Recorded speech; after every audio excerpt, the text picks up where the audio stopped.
Praise లాడండి. వాక్యంలోకి వెళ్లే ముందు ప్రార్థించుకుందాం. స్థుతులపైన ఆశ్రయుడైన దేవా, నీ వందనంలో నీకు స్తోత్రాలు నాయన. గడిచిన కాలమంతే మమ్మల్ని కాచి కాపాడి సజీవ రెక్కలలో ఉంచినందుకు నీకు స్తోత్రాలు నాయన. వినటం ద్వారా విశ్వాసం కలుగుటకు సహాయం చే ప్రభు. మారు మనసు దయచే ప్రభ. విరిగి నలిగిన హృదయమును దయచే ప్రభ. వినిచిన వారికి చూచుచున్న వారికి ప్రభ రక్షణ భాగ్యమును దయచేయమని నా ప్రార్థనను అంగీకరించమని యేసునామంలో బ్రతిమాలు వేడుకొనుచున్నాను తండ్రి. ఆమేన్. లోకా సువార్త 2వ అధ్యాయము 1 నుంచి కొన్ని వచనాలు ఇలా వ్రాయబడి. ఆ దినములలో సర్వలోకమునకు ప్రజా సంఖ్య వ్రాయవలెనని కైసారు ఐగుప్తు వలన ఆజ్ఞ ఆయను. ఇది నజరేతు సిరియా దేశమునకు అధిపతి అయి ఉన్నప్పుడు జరిగిన మొదటి ప్రజా సంఖ్య.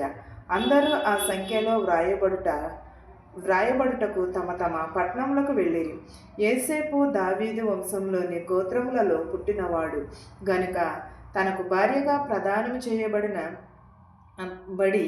గర్భవతి అయి ఉండిన మరియతో కూడా ఆ సంఖ్యలో వ్రాయబడుటకు గలిలయలోని నజరేతు యూదులలోని బెత్లెహేము అనబడిన దావీదు ఊరికి వెళ్ళాను. వారక్కడ ఉన్నప్పుడు ఆమె ప్రసవ దినములో నిండెను గనుక తన తొలిచూలు కుమారుని కని పొత్తుగుడ్డలతో చుట్టి సత్రములో వారికి స్థలము లేనందున ఆయనను పశువుల తొట్టెలో పరుండబెట్టెను. ఆ దినములలో ఏమి రాయున్నది? ప్రజాసంఖ్య వ్రాయబడి ఉన్నది. ప్రజాసంఖ్యలో కైసారు ఐగుప్తునకు వ్రాయబడినది. ఇది సిరియా దేశంలోకి అధిపతి అయి ఉన్న మొదటి ప్రజాసంఖ్య. అందరిలోనే ప్రజాసంఖ్య యేసేపు వంశావళిలో అప్పటికి ప్రధానము లేకోకుండానే మరియా ఏమైనది? గర్భవతి అయి ఉన్నది. గర్భవతి అయి ఉన్నప్పుడు ఆమె ప్రధానము చేయబడి ఉన్నప్పుడు ఆమె ప్రసవ దినములు నిండిన గనుక తొలిచూలు ఎవరిని కనినది? మగపిల్లవాడిని కనింది. అది ఎవరు? యేసుక్రీస్తు. ఆమె పొత్తుగుడ్డలతో చుట్టి పరుండబెట్టి ఉండేను. అక్కడ సత్రంలో వారికి స్థలము లేకపోవడం వలన ఎన్నో శ్రమలు, ఎన్నో బాధలు పడి ఉన్నది. వాటన్నిటి నుంచి కూడా తప్పించుకుని ఎక్కడ కని ఉన్నది? కానీ మనిషి కుమారునికి స్థలమే లేదు. మనకైతే స్థలం ఉన్నది, ఇళ్ళు ఉన్నాయి, మనకి డబుల్ స్టేర్ బిల్డింగ్లు మనకి ఉన్నవి. అయినా అక్కడ యేసుక్రీస్తు వరకు నిజమైన రక్షకుడికి ఏమీ లేదు, స్థలము లేదు. పరుండబెట్టిన పరిశుద్ధుడికి స్థలమే లేదు. స్థలము లేక ఆయన ఎక్కడ పుట్టినాడు? పశువుల పాకలో, పశువుల తొట్టెలో పుట్టినాడు. ఎవరు చూసి ఉన్నారు? జ్ఞానులు చూసి, చుక్క ద్వారా జ్ఞానులు చూసి వెళ్ళి ఏంటి చుక్కని చూడగా అక్కడ ఎవరున్నారు? యేసుక్రీస్తు ఉన్నారు. వెళ్ళి సాంబ్రాణిలు, భవనములను అన్నీ కూడా వెండి బంగారములు కూడా ఇచ్చి ఉన్నారు. కానీ అన్నీ ఇచ్చారు, కానీ రక్షకుడికి స్థలం ఉన్నదంటారా? స్థలము లేదు. స్థలము లేకుండానే ఆయన అక్కడ పుట్టి ఉన్నాడు. మనకైతే హాస్పిటళ్ళు ఉన్నాయి, గవర్నమెంట్ హాస్పిటల్, డబ్బులు ఖర్చు పెట్టుకుని వేసుకునే హాస్పిటల్, బోల్డ్ హాస్పిటల్ మనకి. కానీ దేవునికైతే మాత్రము స్థలమే లేదు, అసలు ఇల్లే లేదు. ఎవరు అడిగినా సరే మా ఇంటికి కాదు, మా ఇంటికి. ఎందుకంటే ఆమె పెళ్ళి అవ్వకోకుండానే గర్భవతి అయినది. ఆ గర్భవతి అవడం వల్లనే ఆమె ఏం చేసింది? గర్భవతి అయినందువలన వారందరూ కూడా స్థలం లేకుండా యేసేపు కూడా వదిలేయాలని అనుకున్నారు మరియమ్మ గారిని. కానీ గాబ్రియేల్ అనే దూత వచ్చి వారికి చెప్పగా ఆమె మనస్సు మార్చుకుని అతను పరిశుద్ధత ద్వారాగానే ఆమె గర్భవతి అయినది. ఆమెలో పాపం ఏమీ లేదు. అందువలనే గర్భము ధరింపబడినది. ఆమె కన్యకగానే ఉన్నది. కన్యక మరియ పుట్టి అని ఉన్నది కదా. కన్యక ఏమైనది? గర్భవతి అయ్యున్నది. ఆమె ఎక్కడున్న పొత్తుగుడ్డలతో. ఆమె స్త్రీలందరిలోని కూడా ఆశీర్వదింపబడినది కాబట్టే కదా తనకి పరిశుద్ధత ద్వారా గర్భమును ధరింపబడింది. తన భూఫలము ఆశీర్వదింపబడింది, గర్భఫలము కూడా ఆశీర్వదింపబడినది. స్త్రీలందరిలోని కూడా ఆశీర్వదింపబడినది ఎవరు? మరియమ్మ గారు. మరియమ్మ గారిని యేసేపును వాళ్ళ అక్కడ గొర్రెల కాపరులు మంద కాచుకుని చుండగా రాత్రి వేళ యందు ప్రభుదూత వారికి కనబడి చెప్పాను, ఇదిగో పొత్తుగుడ్డలతో చుట్టబడి ఉండుట ఒక మనుషుడిని చూసేదారు. అదే ఎవరో? యేసుక్రీస్తు వారే. పొత్తుగుడ్డలతో చుట్టబడి ఉన్నప్పుడు వెళ్ళి జనులందరూ కూడా చూచి ఉన్నారు.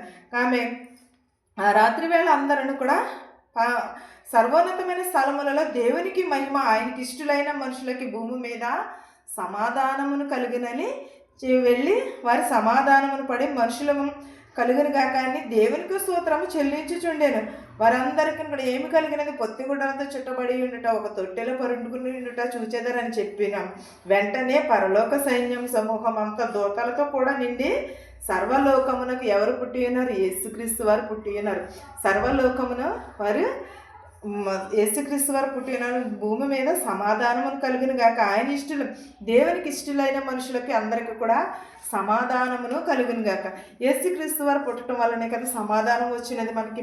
ఒకవేళ యేసుక్రీస్తు గారు పుట్టాలి, ఈ పండుగ రోజుల్లో మనము చాలా క్రిస్మస్లు జరుగుతాయి, చాలా పండుగలు జరుగుతాయి.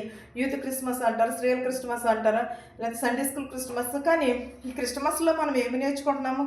ఈ క్రిస్మస్లో మనకి ఏం తెలుసుకుంటున్నాం? మనం ఏం గ్రహించున్నాం? యేసుక్రీస్తు వారు ఎన్ని శ్రమలు పడ్డారు, మరియమ్మ గారు ఎన్ని శ్రమలు పడి యేసుక్రీస్తు వారిని కని ఉన్నారు.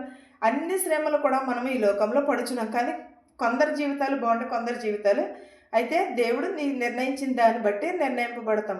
కానీ ఈ పండుగ రోజులలో మనం అందరం కూడా సమాధానమును కలిగి ఉండాలి. దేవునికి ఇష్టలైన మనుషులకు అందరికి కూడా సమాధానమును కలిగినాను అంటున్నాడు. మనందరమును కూడా సమాధానమును కలిగి ఆయనను స్తుతించాలి.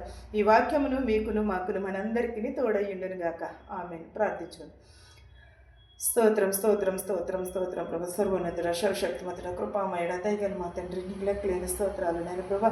సర్వోన్నతమైన స్థలములలో కొని ఆడబడుచున్న దేవా, నీకు స్తోత్రాలు, నీకు వందనాలు నాయన ప్రభా. వీటి ద్వారా విశ్వాసం కలుగుటకు సహాయం చే ప్రభా. మారు మనసు దయచే ప్రభా. విరిగి నలుగున హృదయమును దయచే ప్రభా. ప్రతి ఒక్కరికి రక్షణ భాగ్యమును దయచే ప్రభా. ప్రతి ఒక్కరిని ప్రభ పేరు చొప్పున దీవించి ఆశీర్వదించమని అడుగుచిన ప్రభ. ధనుకులనేమి, భేదాలనేమి, శత్రువులని, మిత్రువుని దీవించిన ఆయన ప్రభ. ధనుకులనేమి, భేదాలను దీవించి ప్రభ. ప్రతి ఒక్కరిని ప్రభ దీవించి ఆశీర్వదించమని అడుగుచిన ప్రభ. మా దేశాలని, మా సంఘాలని దీవించమని అడుగుచున్నాను నాన్న ప్రభ. గుడ్డివారు కానీ, గుడ్డివారు, మోగవారు, చెవిటివారు ప్రతి ఒక్కరిని దీవించినాను ప్రభ. ఇతర దేశంలో పనిచేసుకుంటున్న వారికి ప్రతి ఒక్కరికి సహాయం చేయమని అడుగుచున్నాను నాయన ప్రభ. ప్రతి ఒక్కరికి విరిగి నలిగిన హృదయమును దయచేయమని అడుగుచున్నాను ప్రభ. ప్రతి ఒక్కరికి రక్షణ భాగ్యము దయచేయమని, నా ప్రార్థనను అంగీకరించమని యేసునామంలో బ్రతిమాలు వేడుకొనుచున్నాను తండ్రి. ఆమేన్. పరలోకమందున్న మా తండ్రి, నీ నామము పరిశుద్ధపరచబడును గాక.